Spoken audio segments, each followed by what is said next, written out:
గాంధీభవన్లో ప్రభుత్వ whip Aleru MLA Birla Ilaiah Yadav అధ్యక్షతన కుర్మ ఆత్మీయ సమ్మేళనం జరిగింది. సమ్మేళనానికి ముఖ్య అతిథిగా మంత్రి పొన్నం ప్రభాకర్ హాజరయ్యారు.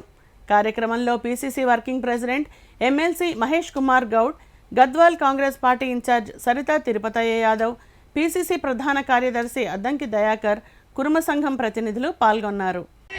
అలాగే దాదాపు 50 లక్షల గొంతుగా బీర్లా ఐలన్న కుర్మ గారికి, అలాగే గద్వాల పులిబిడ్డ కాబోయే ఎమ్మెల్యే సరిత అక్క గారికి, టీపీసీసీ మా శివకుమార్ అన్న గారికి, అలాగే బొమ్మన్న గారికి, ఇండియన్ ఓవర్సీస్ కాంగ్రెస్ నాయకులు మా రవీంద్రనాథ్ అన్న గారికి, అలాగే మా సుభాష్ అన్న గారికి, అలాగే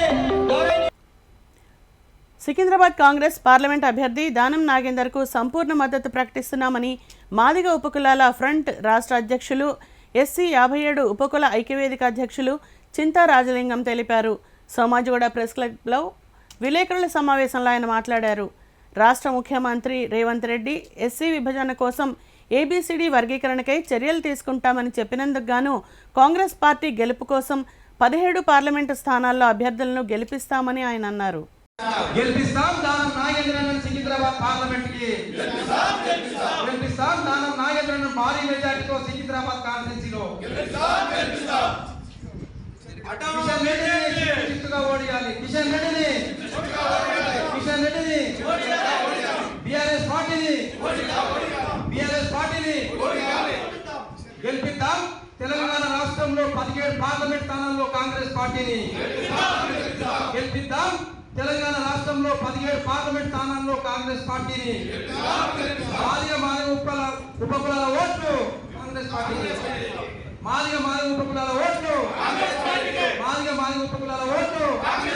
దాని విధి విధానాలే తెలియదు.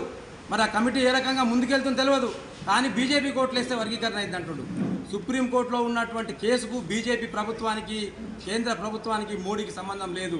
సుప్రీంకోర్టులో 5 మందితో కూడిన ధర్మాసనము హయ్యర్ బెంచ్కి పంపించింది. హయ్యర్ బెంచ్లో వాదనలు జరిగినాయి. రిజర్వ్ ఫర్ ఆర్డర్లో ఉంది.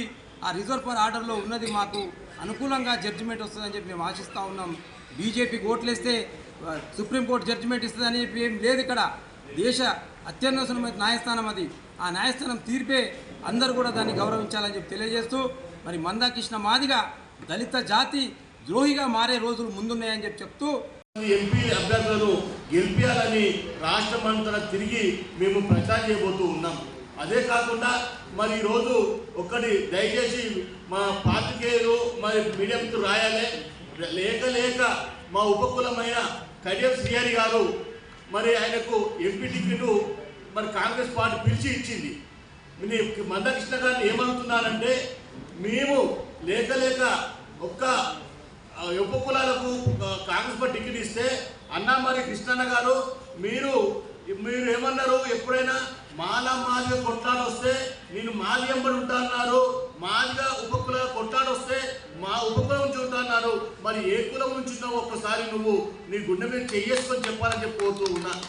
అదేవిధంగా మరి పార్లమెంటు వరంగల్ పార్లమెంటు స్టార్ట్ అయిన నుంచి మొట్టమొదటి నుంచి ఇప్పటిదాకా మాదిలే ఉన్నారు.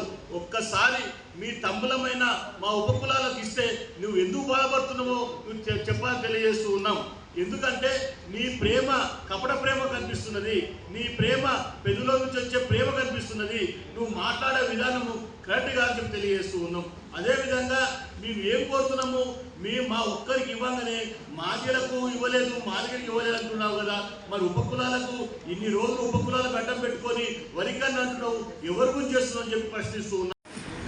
ఈరోజు సోమాజిగూడలో జరుగుతున్న ప్రెస్ మీట్లో మాదిగ ఉపకులాల ఫ్రంట్ ఆధ్వర్యంలో 3 సంఘాల ఆధ్వర్యంలో ఈరోజు ప్రెస్ మీట్ పెట్టడం జరిగింది. మాకు చిరకాల స్వప్నం ఏబీసీడీ వర్గీకరణ.